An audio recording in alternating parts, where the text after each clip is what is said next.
贝因萨·杜诺大师，原名彼得·杜诺夫，是居住在保加利亚的一位有影响力的基督教神秘主义者。他出生于1886年，去世于1944年。在荷兰举行的世界神智学大会上，克里希那穆提拒绝自己被宣布为20世纪弥勒佛的化身。他对与会者这么说：他已经在地球上的肉身里了。那位世界导师在保加利亚，他的名字叫彼得·杜诺夫。当尤加南达访问希腊，询问他在保加利亚建立修行所的意图，他宣称：这是我能走到的最远的地方，真理之灵在那里非常活跃。贝因萨杜诺留下来一则通过入定得到的预言，这个预言公布的日期是1944年12月，在他去世的前几天。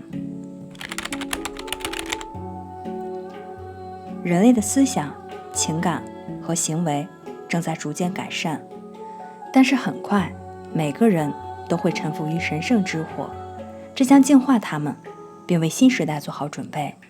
因此，人类会把自己提升到更高的意识水平，这种意识水平对于他们进入新的时代是必须的，这就是人们所理解的扬升。几十年之后，这神圣之火就会到来，它会通过给世界带来新的道德范式来转变它。这股巨大的浪潮来自宇宙空间，将会淹没整个宇宙，所有试图反抗的人都会被带走，转移到其他的地方。尽管这个星球上的居民并不都处于相同的进化程度，但是我们每个人都会感受到这新的浪潮。这种转变不仅会影响地球，还会影响整个宇宙。人类现在唯一能做的，也是最好去做的事情，就是转向神，有意识地提高自己，提升自己的振动层次，从而让自己与即将淹没它的强大浪潮和谐共处。我所说的神圣之火，以及伴随而来的为我们地球提供的新条件，将会复兴、净化、重建一切。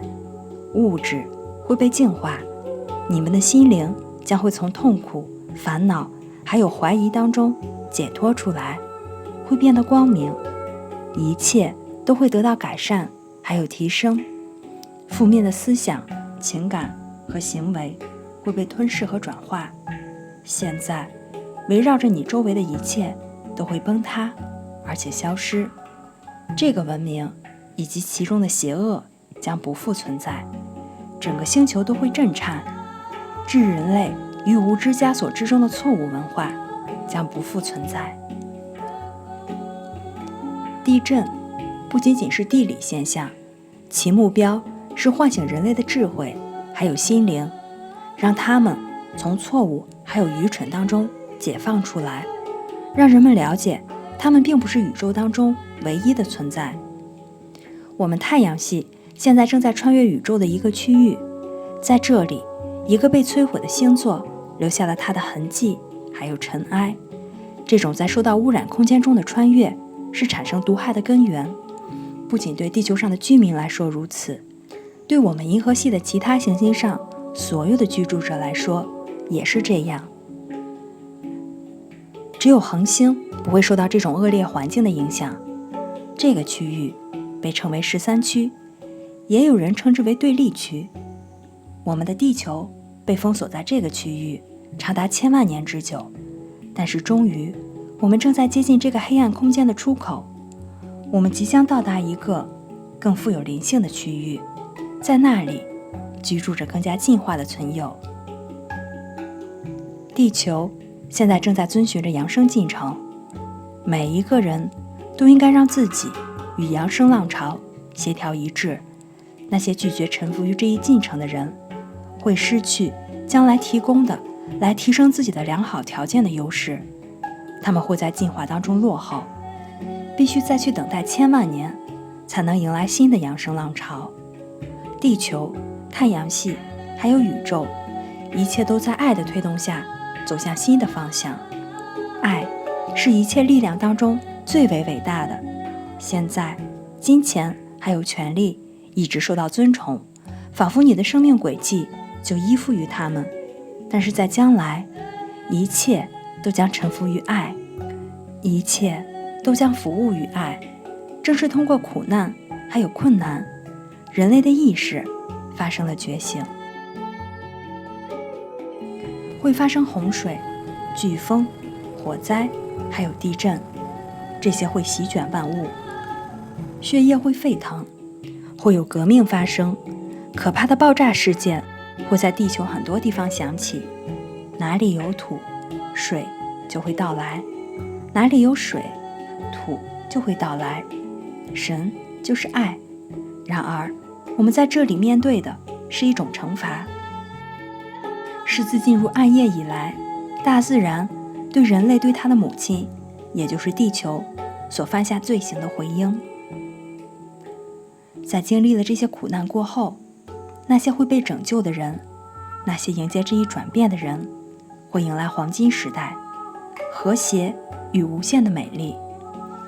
因此，当苦难和恐怖来临时，请保持冷静，保持你的信念，因为经书上已经记载了，公正者的一根头发都不会受到损伤。不要灰心，尽管去追求让个人变得完美的工作，你不知道等待着你的未来是多么的宏伟。新的地球很快就会降临，几十年后，这项工作将不会那么严格。届时，每个人都有时间在灵性、智力还有艺术层面的活动当中去侍奉神圣。男性与女性之间相处的问题，最终会得到和谐的解决。每个人都有机会实现自己的心愿。夫妻关系将建立在互相尊重和自尊自爱的基础之上。人类将会穿越不同的宇宙层面，突破星际空间。他们会研究不同层面的功能，并很快可以了解到神圣世界，与宇宙之手融合。新的时代会属于第6种族，你们的宿命就是为它做好准备，去迎接它，活出它。第6种族将会围绕着兄弟情谊建立起来，不再会有个人利益冲突。每个人唯一的心愿就是让自己服从爱之法则。第6种族会是爱的种族，一个新的大陆会为之形成，它会从太平洋中浮出，从而让至高者能够在这个地球上建立他的领域。一种新的文化将会迎来曙光，它会建立在3个主要的基础之上：女性的提升、温顺谦逊人们的提升，以及对人类权利的保护。光明、善良还有正义将会胜利，这仅仅是一个时间问题。宗教应该得到净化，每个宗教当中都应该包含光之大师教导的光之粒子。所有的信奉者都必须团结起来，让他们自己去服从同一个原则，即把爱作为所有信仰的基础。不论是哪种信仰，爱和兄弟情谊是其共同的根基。地球很快就会被异常快速的宇宙电波席卷。几十年后，那些坏人、带人误入歧途的人将无法继续支撑他们的强度，因此他们会被宇宙之火吸收。宇宙之火会吞噬他们所有的邪恶，然后他们就会悔改，因为经书上记载着，凡有血气的都要见神的救恩。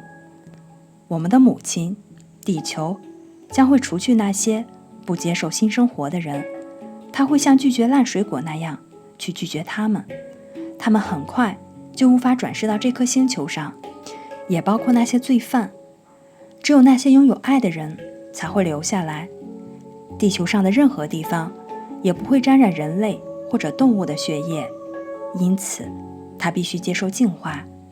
正是由于这个原因，某些大陆会被淹没，而另一些大陆会浮出海平面。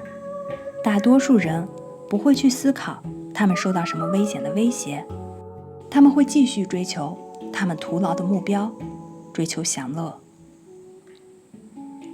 相反的是，第六种族的人会意识到自己身份的尊严，并且尊重每个人的自由。他们会完全的从来自植物领域的产品当中获取营养，他们的思想将有能力像我们这个时代的空气和光纤一样自由流通。地表之下，非凡的事物正处于酝酿之中，一场宏大而且完全超乎想象的变革，很快就会在自然界中表达出来。神已经决定要对地球进行矫正，他一定会做到。这是一个时代的终结，新的秩序将会取代旧的秩序，爱将会主宰地球。